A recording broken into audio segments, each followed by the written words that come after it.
Good morning. Welcome back to our 10 Minutes of Meaning, our weekly study of Mesillas Yesharim, the great words, the brilliant insights of the Ramchal, R Moshe Chaim Luzzatto, who for hundreds of years has been inspiring the Jewish people how we can be better versions of ourselves. I want to thank our brand new series sponsor for this year. Very, very grateful to Jeff Gelb, who sponsored in dedication to Dr. Stanley Schwade, Mishulam Ben David, Mezina Gelb, Sheindel Bas David, Mr. Armin Gelb, Avner Ben Avram Hakohen. Thank you so much for that generosity, for your sponsorship of the series for the year. If you'd like to sponsor a particular shiur, you can go to brsonline.org/sponsor, brsonline.org/sponsor. Okay, we are up to Perek Yud Tes. We are up to chapter 19 of the Ramchal's Mesillas Yesharim. We've been defining the meaning, the quality of Chasidus. We've gone through what it means to live with zihirus, mindfulness, conscientiousness, zrizus, alacrity. We've learned quality of Nikias, how to purge negative instincts from ourselves, how to live with precious, how to live a disciplined life. And now we are up to Chasidus. We have been describing the quality of piety. Piety is going above and beyond, not mailing it in, not getting away with the bare minimum, not doing just enough, but trying to go above and beyond, like in any relationship. The more that we anticipate, the more we predict, the more we try to surpass the expectations of the other, the deeper, the more beautiful, the more enriching the relationship. It's true with our spouses. It's true with our children. It's true with our employers. It's true, of course, with the Almighty himself. If we understand the need of the other, we can anticipate it and we can exceed it, then we are dedicated, devoted to the relationship. If we barely get away, we find excuses, we do the minimum in the relationship, then that too impacts the relationship. So chapter 19, Chalkei Chasidus HaRashiyim Shlosha, says the Ramchal, there are three fundamental elements of piety, the idea of going above and beyond. Rishon b'maisa, the first is an action, going above in action, not just mailing in the minimum, but doing even more. Hasheni ba'ofen hasiyah, the second, to its application, the way that we do it, not just what we do, how far we go with what we do, but how we do. And the third is kavana. What's our intention while we do it? Do we have a fabisna, a miserable face? Are we happy and positive and grateful and joyous? The first area, which is the action, the world of action, is divided into two categories. One, between us and God, and the second, between us and our friend. So the first area where we show piety is between us and God. The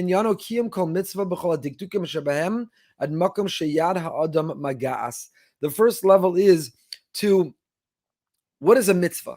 It's God's commandment. Now, God doesn't command us things for himself. He's omnipotent, he's infinite, he's perfect, he has no needs. He does it for us, for ourselves. So how well do we do that mitzvah? How far do we go with that mitzvah? Or again, are we doing bare minimum, or are we trying to get it right? And this is what our rabbis described as the vestiges of a mitzvah. The vestiges of a mitzvah, they hold back bad things happening to us. When you have put the check mark next to the mitzvah, when you've done enough, when you've gotten it done, and you can say, look, I'm good. Technically, I have fulfilled what you asked. But do you go above and beyond? But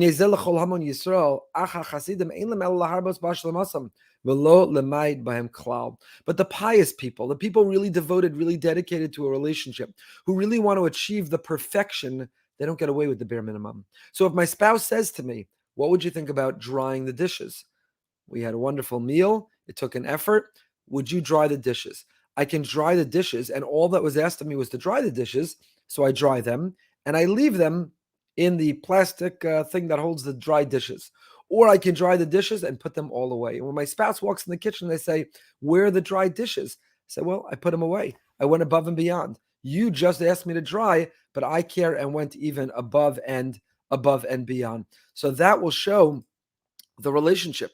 That shows the depth of the relationship, to go above and beyond, to not just do the bare minimum, to anticipate without you even asking me to wash and dry the dishes and put them away. So dinner's over, you excuse yourself for a moment, you came back in the room and you found the dishes were washed and put away, and they said, you don't normally do that, and no one asked you to do that. And you say, that's correct, but I know how much it means to you, I know how hard you worked already, and it's the least I can do to contribute. So that's the first level of piety, is in the world of action. Even when one technically has fulfilled the direct obligation to go above and beyond, to do it even better, to do more than that which was asked. Hachelek hasheni, the second, is concerning a person's relationship, not between us and God, not just when it comes to a mitzvah, doing the mitzvah in the ideal fashion, doing the mitzvah in the most muhudar, in the most beautiful, the most glorified, the most ideal way, but also in our relationships with other people. When it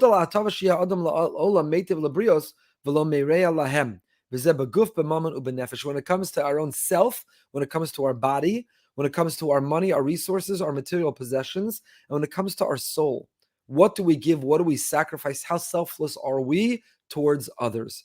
Again, do we get away with the minimum? Or are we the type of person who goes above and beyond, who cares? Are we willing to put our body on the line? Are we willing to schlep and carry and show up and stay up late and get up early? Are we willing to go above and beyond in our friendships? Is the friendship have to serve me when it's convenient for me, when it's comfortable for me, when I want to do it? Or does the commitment to the friendship even go so far that it's not about me and my convenience and my comfort, it's about you?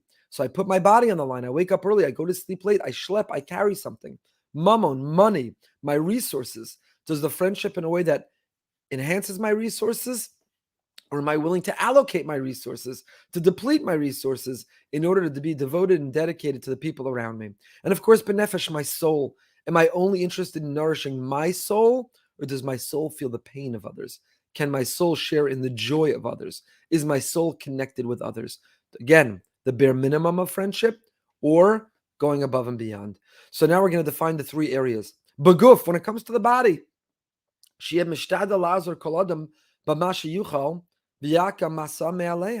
do we look to assist? Do we look to help? Do we look to lighten the load? No say ba'ol im chavero. One of the 48 ways the Torah is acquired, one of the character traits we're meant to grow, is to be the type of person who has empathy, who's no say ba'ol. If you see someone walking in the room, they're carrying a heavy box, heavy luggage, and you run over and you say, let me lift that with you. Let me carry it with you. What are you doing? You're unburdening the other. You're making their load a little bit lighter by your willingness to carry it with them. So you'll say, well, I've got enough problems myself. I've got my own peckle. I've got my own struggles. I've got to get through the day myself. I can't be concerned with my struggles and yours. I can't both try to get to the end of my day and feel empathy for you. I can't absorb it all. So one's entitled. That's correct. It's accurate. Technically speaking, I have to live my life. You have to live yours. And I'm not responsible to lighten your load or unburden you. But that's what Chassidus is. To be the type of friend, a pious friend, is that I feel your pain, you feel my pain. You want to unburden and lighten the load of the other. And if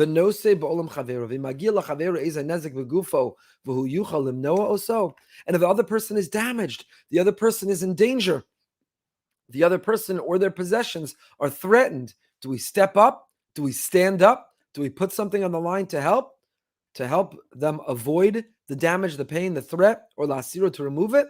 Yitrach kedei la'asoso. Do we exert ourselves? Do we compromise ourselves? Are we willing to selflessly be devoted ourselves? So beguf, our body. Do we feel the empathy? Do we carry the load? Do we step in? B'mamon, our money. Do we give financial assistance? Do we bail out? Do we offer the loan? Do we make the contribution? Do we buy the gift? Do we cover the bill? Are we willing to put our money on the line above and beyond? We're not obligated. We're not responsible. Technically, it's not our problem. And yet, do we show a chasidus? Do we show a piety in willing to go above and beyond with generosity? And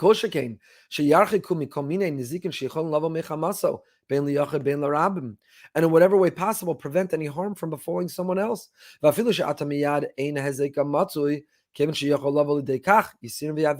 it's not a clear and present danger, if we can anticipate, predict, if we see a danger coming, do we put ourselves out there to block it? Do we set that pick for our friend? The